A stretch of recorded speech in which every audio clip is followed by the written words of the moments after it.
didanai. Kenapa kemudian biodiesel itu semuanya harus didanai? Oke, presentasi saya, Bang Topan dan juga Bapak Ibu semuanya, ini garis perintah, judulnya itu perintah. Segera libatkan petani dalam rantai pasok biodiesel. Nah, mengapa? Pertama itu kita lihat dulu soal latar belakang, bahwa kalau SDM itu kan sudah menetapkan 18 industri ya yang memperoleh jatah untuk penyedia biodiesel. Yang kemudian mereka menjalankan program B30. Namun dari aturan-aturan yang dikeluarkan oleh SDM itu memang belum ada syarat-syarat khusus bagi penyedia jasa biodiesel itu, dalam konteks membangun kemitraan petani dan juga pemberdayaan petani.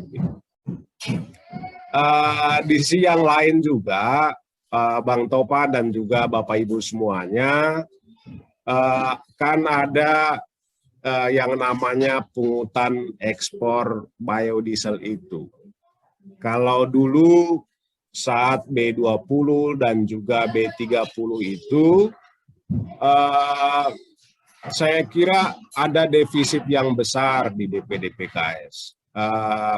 Dan saat itu pungutannya masih sekitar 50 sampai 50 US dollar per ton. Dan dengan pungutan sebesar itu pun BPD PKS saya kira dan juga Kementerian Keuangan mengalami surplus, karena dengan pungutan sebesar itu, dengan besaran pungutan sebesar itu saja masih ada dana yang ada. Tetapi dengan peraturan Menteri Keuangan yang terbaru, ada peraturan Menteri Keuangan 191, itu kemudian merubah prosesnya, merubah mekanismenya, di mana pungutan itu bergantung pada fluktuasi harga CPO. Jadi harga CPO sekarang, ya tadi Bang Topan sudah sampaikan, harga CPO kita sekarang itu udah besar. Ini sejarah sawit Indonesia mungkin ini yang paling besar. Tetapi Bapak dan Ibu semuanya, peraturan Menteri Keuangan ini menurut saya itu tidak relevan. Mengapa tidak relevan? Karena tidak ada pengeluaran yang maksimal begitu. Tidak ada pengeluaran yang sangat relevan agar pungutan itu segera dinaikkan. Karena toh tidak ada B40, kemudian itu juga program replanting itu juga begitu-begitu saja. Kemudian itu juga program penguatan SDM petani begitu-begitu juga. Jadi belum ada kebutuhan yang mendesak untuk dibuat pungutan itu menjadi lebih besar. Jadi dan kami sudah berkomunikasi dengan berbagai pihak. Dan tadi pagi saya berkomunikasi dengan orang di Kementerian Perekonomian bahwa ya mungkin akhir bulan ini mereka akan merevisi dan juga merubah pungutan tersebut. Bapak dan Ibu semuanya, ini juga ada masalah. Ini sebagai salah satu contoh ya. Ini riset yang dilakukan oleh SPKS itu sebagai contoh. Ini untuk penyedia jasa industri biodiesel yang dimiliki oleh Wilmar misalnya, yang memang dalam rantai pasoknya itu belum melibatkan koperasi-koperasi petani. Bahkan di dalam contoh kasus B20 kami melihat bahwa para suppliers itu adalah mayoritas adalah perusahaan-perusahaan besar saja, dan di dalamnya itu ada juga perusahaan-perusahaan asing. Ada 3 dari Malaysia, ada 1 dari Sri Lanka yang menjadi suppliers untuk untuk bahan baku biodiesel itu. Pertanyaan kan kemudian dan membuat tersinggung kami di petani sawit itu adalah Ngapain orang asing terlibat, perusahaan asing terlibat dalam rantai pasoknya, sementara kami yang orang Indonesia itu yang petani skala kecil, ikutin aturan Indonesia, tertib mengelola kebun sawit, kenapa kami didiskriminasikan begitu, tidak dilibatkan, kenapa mereka dilibatkan, kami tidak. Kan ini yang membuat petani sawit itu tersinggung berat, dan saya diprovokasi oleh para petani anggota-anggota SPKS dari daerah, ayo segera bersuara lantang menjadi orang yang terdepan dari para petani sawit. Ya sekarang itu ya begitu perasaannya Bang Topan dan teman-teman. Kemudian itu juga perlu ada keseimbangan hulu dan hilir. Sekarang itu misalnya begini, katakanlah misalnya ada kampanye negatif di luar sana begitu. Tetapi menurut saya begini, penting memang ada keseimbangan antara hulu dan hilir. Sebagaimana kita ketahui, energi yang paling besar dari stakeholders kelapa sawit itu perhatiannya pada sektor hilir termasuk promosi sawit. Pergi diplomasi dan segala macam, tetapi hanya sedikit gerombolan, hanya sedikit kelompok yang fokus pada perbaikan di sektor hilir, di sektor hulu gitu. Seperti misalnya untuk pembangunan kelembagaan, penguatan SDM petani segala macam, itu jarang sekali dilakukan.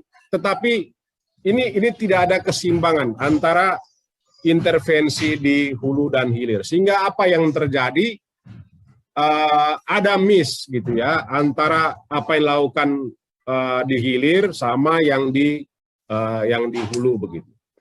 Dan kalau saya melihat bahwa dana pungutan sawit untuk biodiesel itu adalah dana yang bersumber dari hulu gitu. Kalau untuk industri biodiesel ini kan sebenarnya dia itu di hilir. Kalau kata senior saya Bang Maruli Gultom itu bahwa industri hilir sekarang yang memegang industri biodiesel ini itu disubsidi oleh hulu. Nah, pertanyaan besarnya lagi itu adalah apakah dana yang bersumber dari hulu itu ada kontribusi tidak untuk kembali ke hulu? Oke, ada salah satunya itu permajaan sawit. Tetapi kan bukan hanya terkait dengan permajaan sawit, ada hal-hal banyak sekali yang memang belum menjadi perhatian bersama. Saya lanjut lagi, mungkin saya mau lewat saja. Begini, untuk poin ini sebenarnya kalau pungutan sekarang itu, ini slide ini menunjukkan begini. Dulu kan pernah ada Presiden Jokowi itu menghentikan pungutan. Waktu dia mengunjungi misalnya Riau dan juga Jambi, dia suruh petani-petani sawit itu tanam pete sama tanam jengkol katanya, nggak usah lagi tanam sawit. Mengapa? Karena saat itu tuh harga anjlok banget, itu sebelum Pilpres, Bapak dan Ibu. Kemudian setelah habis dari kunjungan lapangan itu, Presiden Jokowi kemudian memerintahkan Pak Darmin Nasution untuk menghentikan pungutan itu, 0 pungutan. Nah, tahu tidak, setelah 0 pungutan itu, harga TBS itu pelan-pelan berangsur naik. Ini saya grafiknya di sini. Di saat itu Rp1.000, Rp1.041. Tapi setelah pungutan itu dihentikan di Desember 2018, itu pungutan itu berangsur-angsur naik begitu. Ini menunjukkan bahwa memang ada dampak yang besar dari pungutan itu untuk petani swadaya. Karena apa? Karena yang dipungut itu adalah harga CPO-nya. Kalau sementara di harga TBS untuk menghitung harga TBS di petani itu adalah itu indikator besar banget. Kalau harga CPO-nya itu tinggi, maka harga TBS di petani itu juga tinggi. Tetapi kalau rendah, maka TBS petani itu juga rendah. Mengapa? Karena penghitungan rumusan harga sawit TBS di petani itu sangat erat kaitannya, atau faktor utama atau faktor pendukungnya itu adalah harga TBS. Pertanyaannya kemudian adalah, kalau misalnya teman-teman, Bapak dan Ibu semuanya bertanya kepada saya, Kalau misalnya pungutan sebesar sekarang, misalnya sebesar 250 US dollar per ton, berapa harga TBS yang tergerus di petani? Saya akan menjawabnya dengan kalkulasi, dengan gambaran, dengan simulasi yang sudah kami buat, itu sekitar Rp600. Rp600 per kilogram TBS di petani. Jadi kalau harga sekarang itu teman-teman, saya tadi lihat harga di petani sawit, itu ada yang 2.400, ada yang 2.300, ada juga yang 1.900, maka harga TBS sebenarnya untuk saat ini itu sudah Rp3.000. Saya semalam juga berkomunikasi dengan petani sawit di Malaysia, harga di sana sekarang itu Rp3.400, padahal tidak ada B20, B30 segala macam, mereka itu masih kecil biodieselnya. Jadi ini yang saya mau bilang bahwa oke, program B30 ini tidak terlepas dari kontribusi stakeholders di hulu. Siapa itu? Yaitu ada petani kecil, ada perusahaan-perusahaan yang kecil juga yang bermitra dengan petani, tetapi rantai pasoknya itu belum nyambung antara hulu dan juga hilir. Kurang lebih begini, rantai pasok kita sekarang seperti ini modelnya, di mana ada kurang lebih ada beberapa perusahaan di sini supply ke Pertamina, dan perusahaan-perusahaan perkebunan ini juga sebenarnya dari kebun-kebun industri biodiesel ini. Salah satu contoh itu adalah Wilmar sebagai industri biodiesel. Terus kemudian bahan bakunya itu diperoleh dari mana? Diperoleh dari kebunnya Wilmar juga begitu. Kemudian dari siapa lagi? Dari pihak ketiga. Nah, kalau kita melihat di sektor hulunya lagi, mentok di hulunya ini, itu tata kelolanya itu kurang lebih seperti ini. Petani itu jual ke Tengkulak, dari Tengkulak jual ke Kaude, dari Kaude ada yang lain itu juga jual ke RAM, dan selisih harganya itu adalah sekitar 30–40% disparitas harganya. Jadi kalau misalnya Bapak dan Ibu semuanya, harga sawit sekarang itu adalah misalnya Rp2.000, berarti harga di petani sawit sekarang itu kurang lebih Rp1.400 di petani swadaya, yang memang tidak terhubung langsung dengan rantai pasok itu. Dan kenapa saya berbicara soal petani swadaya? Karena karena negara itu selama bertahun-tahun, sudah menahun itu tidak pernah membina petani swadaya. Jadi sebenarnya itu ada pepatah bilang petani swadaya itu udah nggak dibina oleh negara, nggak diurus oleh negara, tetapi dia itu tetap saja berkembang. Tetapi kan bukan lihat itunya, tapi lihat kondisi sampai memotretnya sampai ke dalam. Oke, itu kurang lebih skemanya. Kemudian itu untuk membuktikan ini Bapak dan Ibu, kami kemudian tuh melakukan tracking di lapangan dengan membuat radius tadi. Kami melihat, oh perusahaan ini dapat dari perusahaan ini begitu. Kemudian kami zoom in ke lokasi. Dari lokasi itu di 4 kabupaten yang kami lihat. Ada di Pelelawan, ada di Kampar, ada di Siak, ada di Rokan Hulu.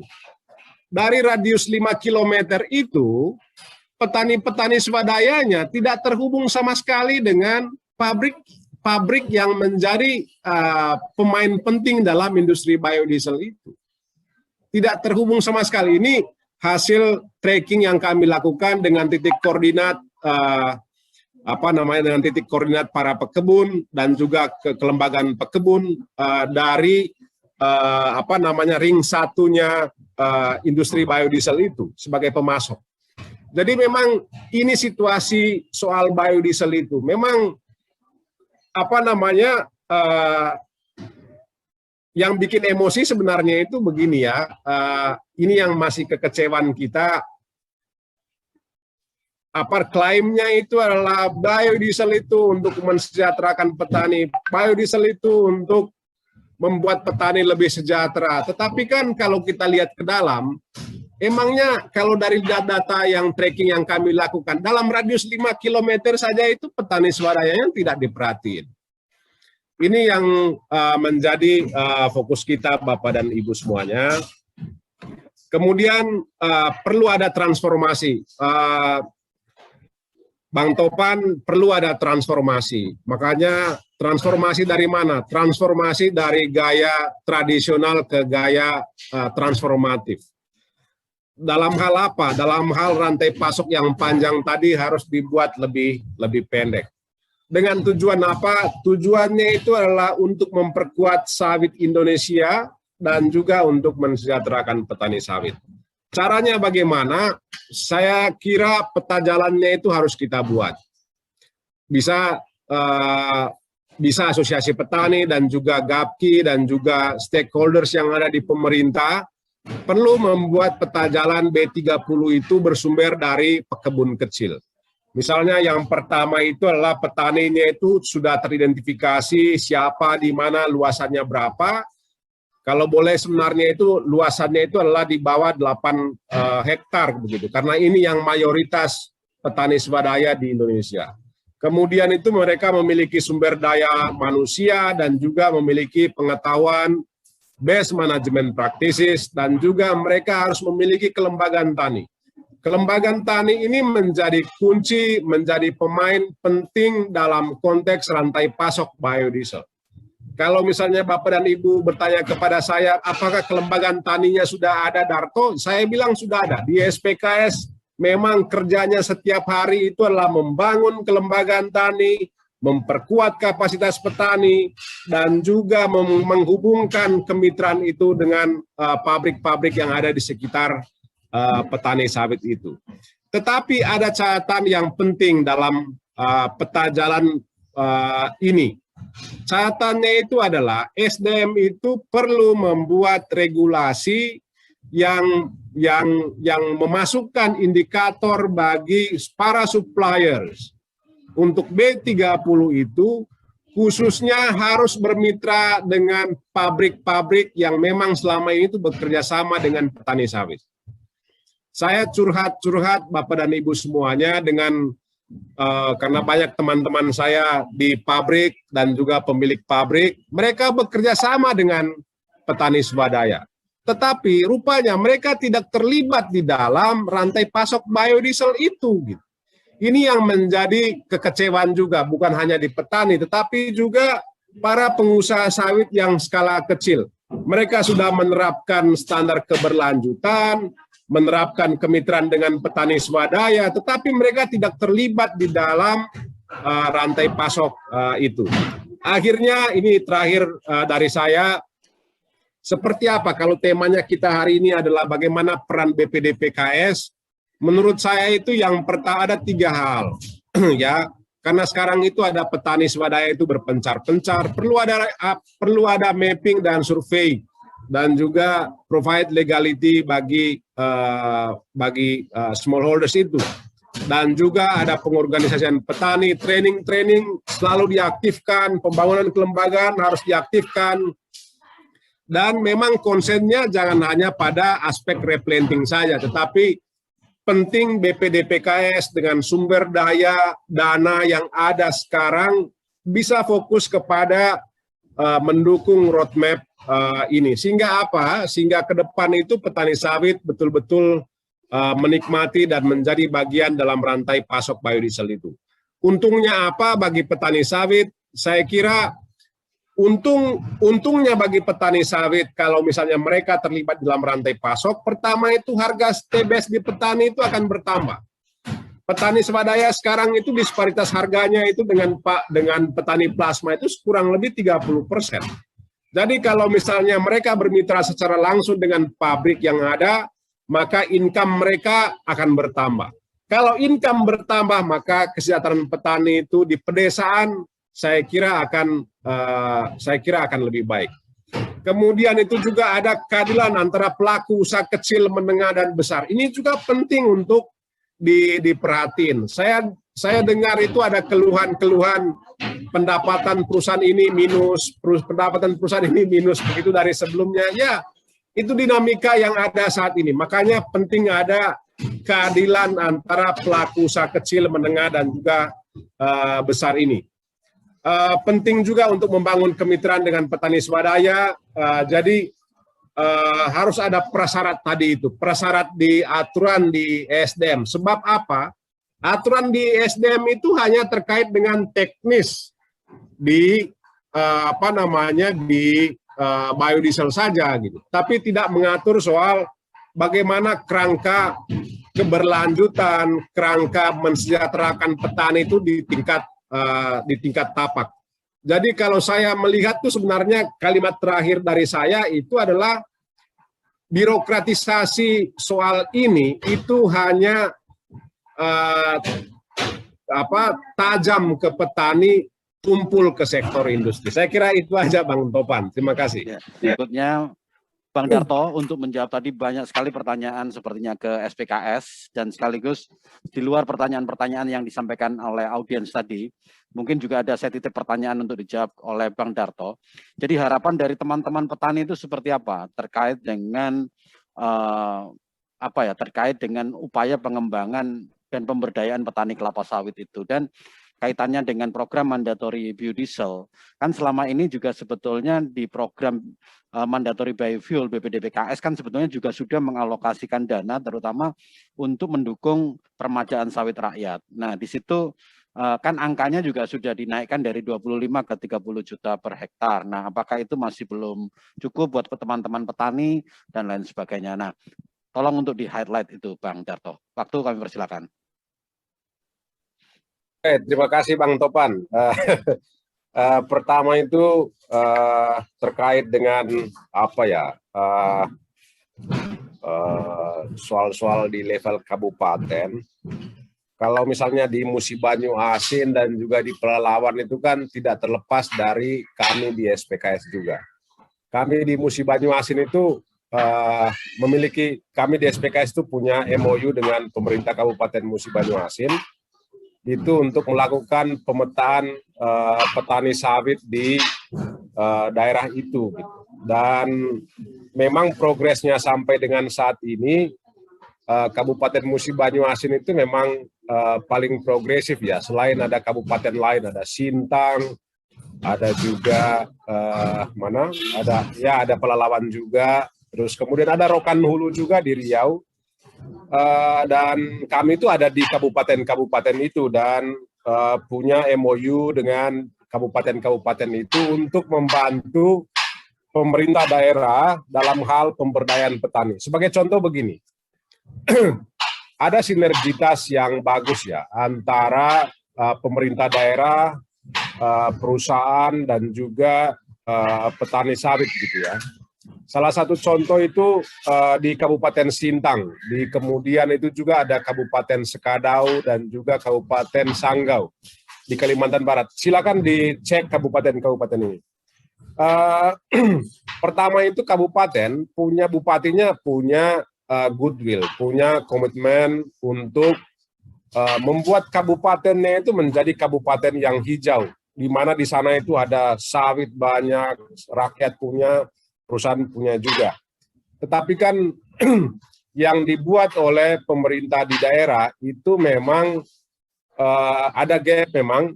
Satu itu ada mereka sudah buat perencanaan daerahnya, perencanaan kabupaten, dan juga kemudian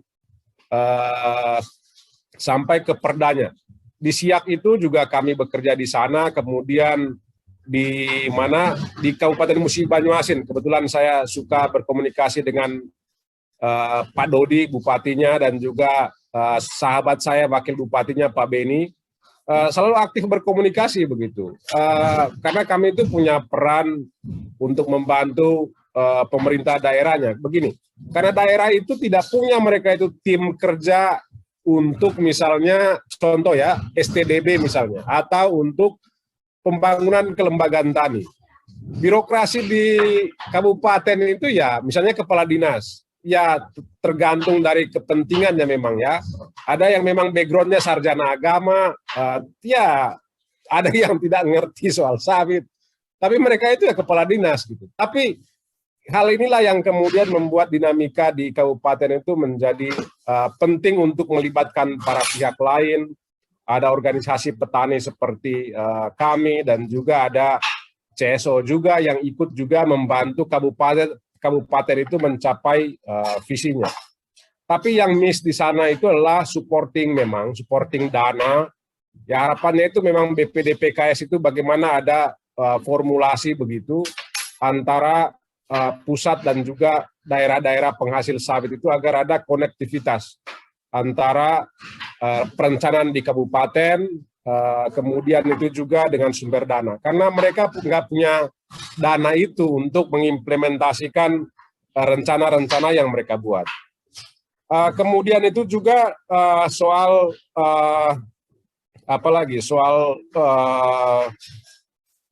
replanting. Berapa besarannya? Ya memang petani itu maunya semuanya harus didanai. Kenapa kemudian biodiesel itu semuanya harus didanai? Kenapa petani itu hanya sebagian? Kalau misalnya memberikan misalnya sebagiannya itu didanai melalui hibah dari BPD PKS, sebagiannya kredit, perlu diingat petani sekarang itu petani yang udah generasi kedua, rata-rata itu sudah tua, dan data di kami itu rata-rata usianya sudah 45, 50, bahkan sudah ada yang 60 tahun. Jadi kalau misalnya petani-petani ini kredit lagi ke bank untuk menambah dana tadi itu, saya yakin sampai ke liang kubur pun petani itu akan nanggungin kredit gitu. Ini mungkin perlu dijawab begitu oleh menurut saya itu oleh komite pengarah ya, agar mampu mengalokasikan dana replanting itu kepada petani itu 100%. Tetapi dengan catatan hanya petani yang memang teridentifikasi jelas begitu, siapa, di mana, kelola lahan berapa begitu. Jadi sehingga database-nya itu juga bagus. Kemudian poin yang ketiga, soal harga sawit itu beda-beda. Menurut saya itu juga ini penting pengawasan di pemerintah daerah. Ini misalnya kabupaten di provinsi menetapkan harga 2.000 misalnya, tetapi implementasinya di lapangan itu berbeda-beda. Ada beberapa perusahaan memang yang mematuhi standar harga yang ditetapkan oleh Dinas Perkebunan, tapi ada juga yang nakal, yang kadang-kadang menetapkan di atas harga Dinas Perkebunan, kadang-kadang itu juga ada di bawah itu. Tetapi ada juga RAM-RAM dan juga CV-CV sebagai penampung TBS itu yang menerapkan harga di atas harga penetapan Dinas Perkebunan. Ini yang menjadi masalah juga ya. Memang penting ada sistem pengawasan di tingkat daerah, sebagaimana ada tim pengawasan begitu, tim pengawasan untuk peredaran pupuk dan pestisida dan juga bibit ada di beberapa provinsi itu sudah terbentuk. Tapi yang soal harga ini yang memang sepertinya belum terawasi secara bagus. Dan hal lain itu juga dipengaruhi oleh tumbuhnya pabrik-pabrik yang memang tidak memiliki kebun yang besar begitu. Seperti misalnya mereka punya kebun intinya itu hanya mungkin 1.000 hektar atau 1.500 hektar, sementara suplai dari pihak ketiganya itu lebih besar. Inilah yang kemudian membuat dinamika harga TBS di petani itu juga cenderung berubah-ubah, dan terkadang perbedaan harga itu betul-betul terasa.